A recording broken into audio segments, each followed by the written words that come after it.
Clearance code, ठीक है। Sharing है,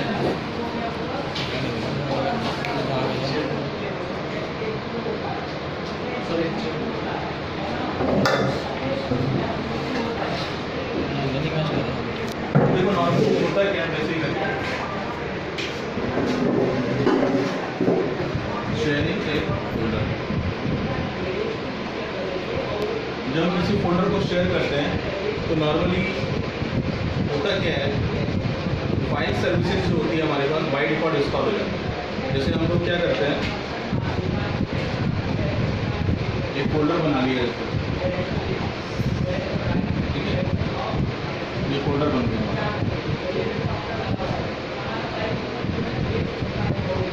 अब इसके अंदर हम क्या करते हैं, डिफरेंट टाइप की फाइल्स बनाते हैं। फाइल 1 हो गई, फिर हो गई फाइल 2, फाइल 3, इस तरह से। अब क्या करते हैं, ये फोल्डर को हम क्या करते हैं, इसकी प्रॉपर्टी में जाके इसकी प्रॉपर्टीज खोल लें। इसकी प्रॉपर्टीज में हमारे पास एक ऑप्शन आएगा शेयरिंग, ठीक है। शेयर टैब में जाके हम क्या करेंगे, इसको शेयर करेंगे। अब देखो जो शेयर होता है, दो तरह की शेयर होते हैं। आप नॉर्मली क्या होता है, जब हम लोग शेयर करते हैं तो जो यूजर्स ग्रुप होते हैं वो बाय डिफॉल्ट उनको क्या राइट्स मिल जाते हैं, रीड का राइट। और जो एडमिनिस्ट्रेटर होता है या जो ओनर होता है वो बाय डिफॉल्ट उसको क्या राइट मिलता है, फुल राइट्स मिलता है, फुल परमिशंस अलाउड है। तो नॉर्मली क्या है, शेयरिंग में एवरीवन है, ठीक है।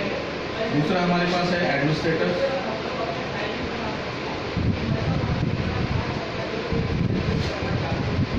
क्रिएटर या ओनर, और एक और होता है सिस्टम। तो डिफरेंट टाइप्स के अकाउंट्स यहाँ पे होते हैं। तो ये अधिकतर क्या है, आपके ग्रुप्स होते हैं हमारे, यानी कि जिसको जो भी राइट हम लेना चाहते हैं तो एक तरफ क्या होंगे, ग्रुप्स लिखे होंगे डिफरेंट टाइप के, ग्रुप्स ऑब्लिक यूजर्स, और दूसरी टाइप्स जो है आपको राइट्स मिलेगा। राइट्स में हमारे पास रीड, एक होता है रीड ऑब्लिक राइट, और तीसरा होता है फुल कंट्रोल। ये सिर्फ हम किस पे दे सकते हैं, शेयरिंग पे दे सकते हैं। शेयरिंग में हम सिर्फ रीड और रीड राइट की दे सकते हैं या फुल कंट्रोल, ठीक है। अब जैसे हमारे पास है एवरीवन को अगर हम देना चाहते हैं तो एवरीवन में क्या आगे, जितने भी यूजर्स ग्रुप के मेंबर हो गए, बाय डिफॉल्ट जितने भी यूजर्स ग्रुप के मेंबर होते हैं उनको राइट्स मिलता है, और जो डिफॉल्ट राइट मिलता है वो मिलता है रीड परमिशन। रीड की आपको परमिशन अलाउ यूजर्स, ठीक है। अब इसमें देखो एडमिनिस्ट्रेटर को इस कंडीशन में फुल राइट्स मिलते हैं। कोई भी फोल्डर हम लोग बनाते हैं या एडमिनिस्ट्रेटर बनाएगा या कोई भी यूज़र बनाएगा तो बाय डिफॉल्ट एडमिनिस्ट्रेटर को उस पर फुल राइट्स होते हैं, ठीक है। तो फुल कंट्रोल्स यहाँ पे क्या है, एडमिनिस्ट्रेटर को मिल जाएगा। इसके बाद है क्रिएटर ओनर। अब जो ओनर है, ओनर तो क्या हो जाएगा, जो जिसने फोल्डर क्रिएट किया है वो ओनर बन जाएगा, और जो ओनर होता है ओनर को भी फुल कंट्रोल मिलता है, ठीक है। तो ओनर क्या है, उसकी सेटिंग को छेड़ सकता है, तो ओनर को भी क्या है, फुल कंट्रोल मिलेगा। इसके बाद ये सिस्टम, ये सिस्टम जो होता है ये बाय डिफॉल्ट क्या है, इनहेरिटेंस के लिए यूज़ किया जाता है।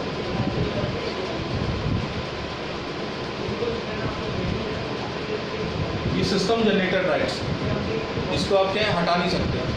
इस राइट्स को क्या है, ना तो हटा सकते हो, ना ही चेंज कर सकते हैं, ना ही मॉडिफाई कर सकते हैं। ये बेसिकली इनहेरिटेंस के लिए दिया जाता है।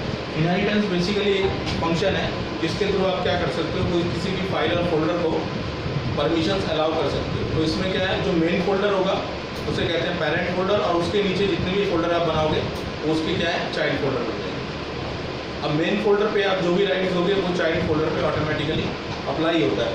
तो इसीलिए यहाँ पे सिस्टम फोल्डर बना होगा, सिस्टम राइट्स पर है, ठीक है। ये भी परमिशन है आपकी सिस्टम जनरेटर, ठीक है। अब जैसे हम कोई फोल्डर को शेयर करना चाहते हैं तो शेयर दो तरीके से करेंगे, एक तो क्विक शेयर होता है और एक होता है एडवांस शेयर।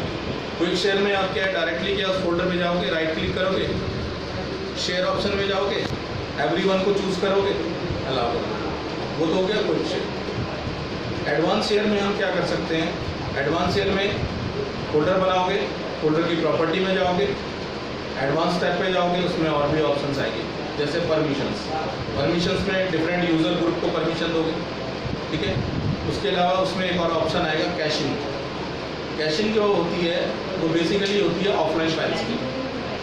ऑफलाइन फाइल्स का मतलब है कि अगर यूज़र क्या है, ऑनलाइन कनेक्टिविटी बनाए हुए हैं किसी फाइल सर्वर से, ठीक है, और मल्टीपल यूज़र उस फाइल पे काम कर रहे हैं, यानी कि एक शेयर फाइल है और मोर देन वन पर्सन एक ही फाइल पे काम कर रहे हैं। तो ऐसी कंडीशन में क्या है, अगर टाइम आउट हो जाता है या सर्वर से डिस्कनेक्ट हो जाता है तो ऐसी कंडीशन में उसकी एक कॉपी क्या है, सभी यूज़र्स के पास रहेगी, यानी कि इसकी ऑफलाइन कॉपी भी हमारे पास अवेलेबल होगी, और जब सर्वर कनेक्टिविटी बनाएगा दोबारा से, यानी कि ऑनलाइन आ जाएगा, तो आपस में क्या है, सिंक हो जाएगा। तो उसके लिए जो क्लाइंट्स ऑपरेटिंग सिस्टम है हमारे पास, जैसे विंडोज 7 है, विंडोज़ 8.1 है, ठीक है, इन सभी में क्या है, सिंक सेंटर दिया गया है।